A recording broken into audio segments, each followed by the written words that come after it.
A'udzubillahiminasyaitonirrajim. Bismillahirrahmanirrahim. Assalamualaikum warahmatullahi wabarakatuh.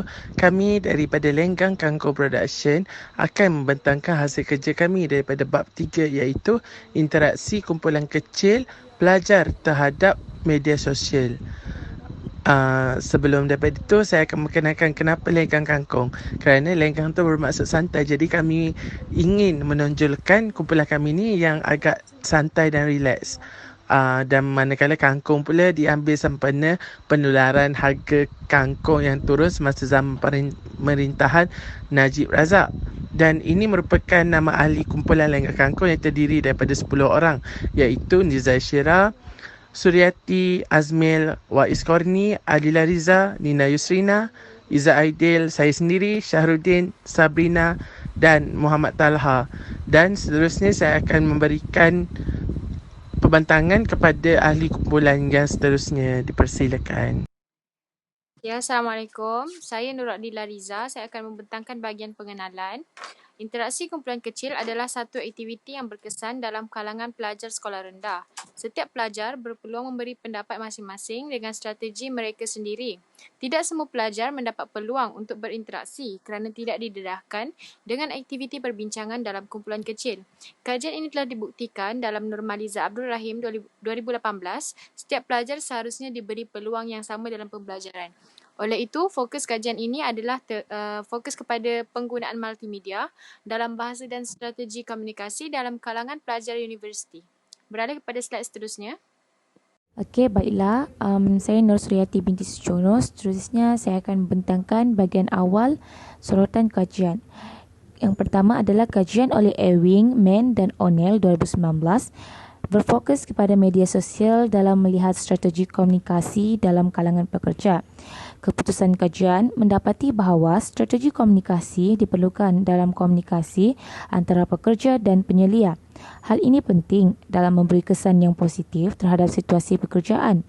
Kajian kedua adalah kajian oleh Ali Hassan, Nevo dan Wade 2015 dan Danish 2017 yang mengatakan bahawa strategi komunikasi perlu dititikberatkan supaya komunikasi antara satu sama lain boleh dipahami oleh semua pihak.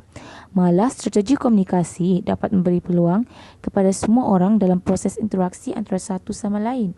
Selain daripada strategi komunikasi digunakan dalam tempat kerja, strategi ini juga digunakan dalam perhubungan dengan orang lain.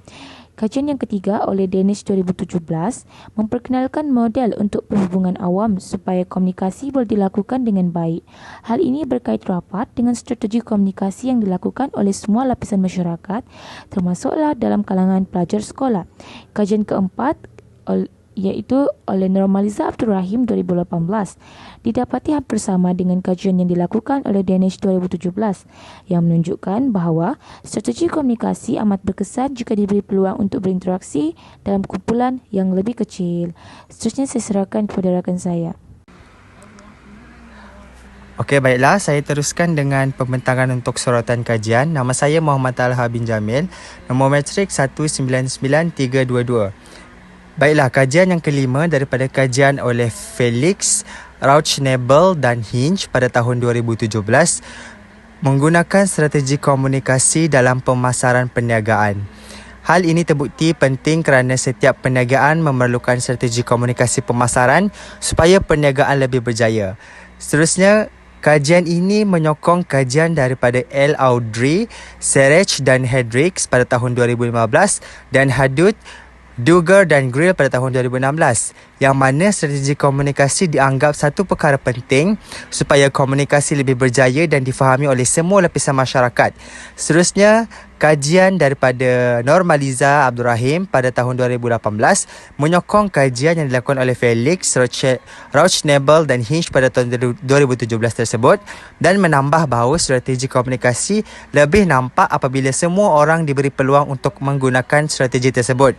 Dan seterusnya, yang ke-8 daripada Nurmaliza Abdul Rahim pada tahun 2018 mengatakan bahawa strategi komunikasi perujukan adalah penting dalam interaksi kerana perujukan boleh memberikan pemahaman yang jelas terhadap apa yang dibincangkan.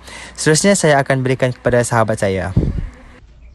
Saya Muhammad Azmil bin Mustafa akan menerangkan sorotan kajian yang seterusnya. Kajian oleh Weber dan Grewer 2019 juga menggunakan strategi komunikasi untuk melihat keberkesanan dalam penceritaan media sosial. Seterusnya, Plowman dan Wilson 2018 melalui kajian mereka menggunakan strategi komunikasi yang bersesuaian serta cara yang berbeza antara satu sama lain. Zerfas, Versick, Nordhoff dan Werder 2018 menyatakan bahawa setiap strategi komunikasi memerlukan latihan dalam kalangan masyarakat. Dan sorotan kajian yang terakhir oleh Papas 2016 berpendapat bahawa strategi komunikasi dilihat sebagai satu aktiviti yang menarik dan dapat meninggalkan kesan, namun jika kekeliruan berlaku, strategi yang lain akan digunakan. Assalamualaikum. Nama saya Syahrudin bin Slamat, nombor matrik 198085. Seterusnya saya akan membentangkan objektif kajian. Dalam bab ini, objektif kajiannya ialah mengenal pasti dan membincangkan strategi komunikasi yang dilakukan oleh pelajar sekolah rendah.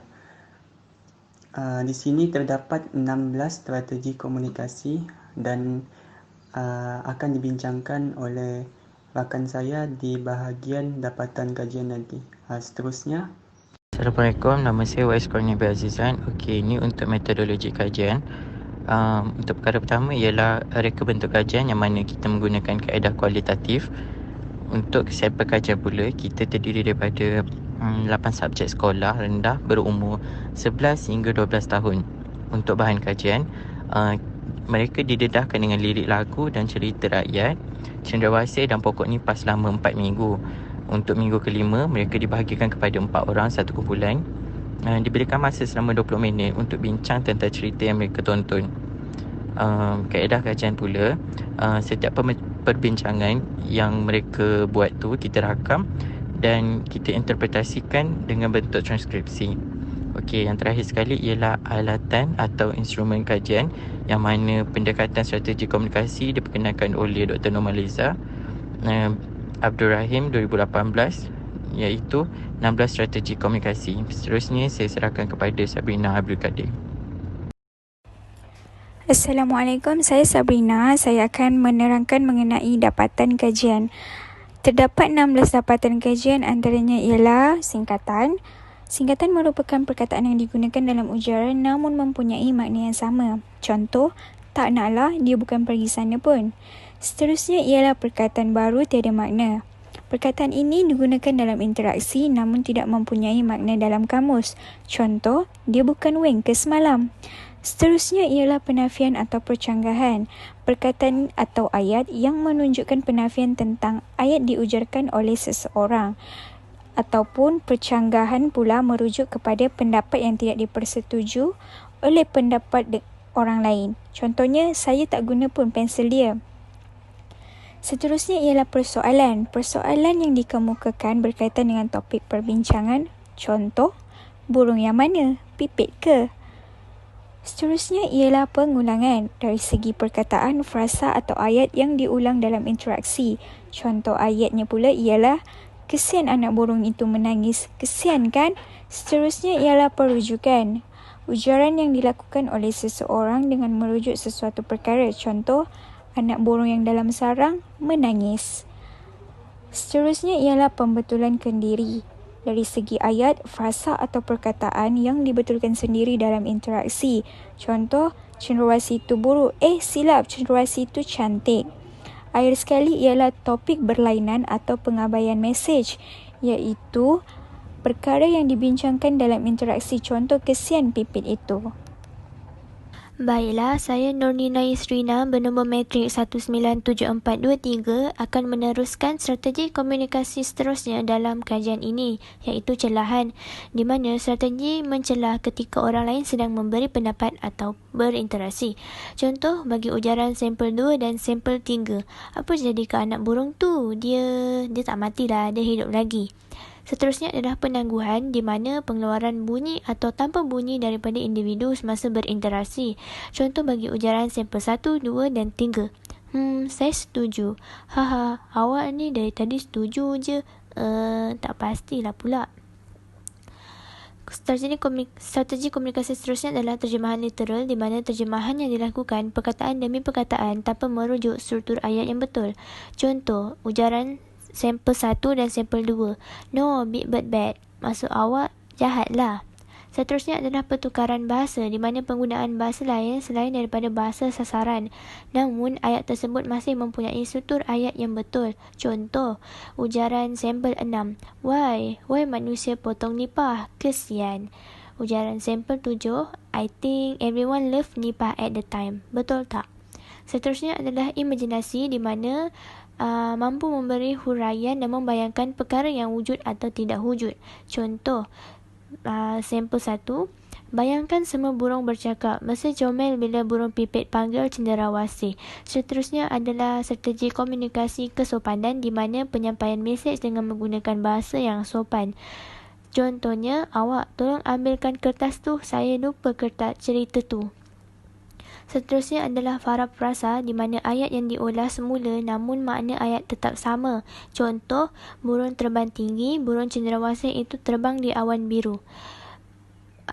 Strategi komunikasi yang terakhir dalam kajian ini adalah meminta pertolongan, di mana strategi komunikasi yang memerlukan pertolongan daripada orang lain. Contoh, boleh awak tolong saya jap, saya keliru ni. Itu saja. Seterusnya adalah kesimpulan. Seterusnya, saya Niza Isha binti Haris, nombor matrik 195924 akan membentangkan kesimpulan. Kesimpulan yang terdapat dalam jadual 3.2 iaitu strategi komunikasi yang paling dominan dalam strategi 2, strategi 3 dan strategi 7 iaitu terdapat sebanyak 24. Terdapat aktif semasa perbincangan, gembira dengan tajuk perbincangan dan faham tentang cerita yang dibincangkan. Seterusnya, strategi 5 iaitu strategi komunikasi paling sedikit, cuma sebanyak 4. Terdapat berhati-hati dalam memberi ujaran, banyak menggunakan bahasa formal dan mendiamkan diri. Dan akhir sekali, strategi persoalan dan kesopanan paling dominan iaitu sebanyak 22. Terdapat frasa dan perkataan yang sering digunakan di dalam kelas dan rumah.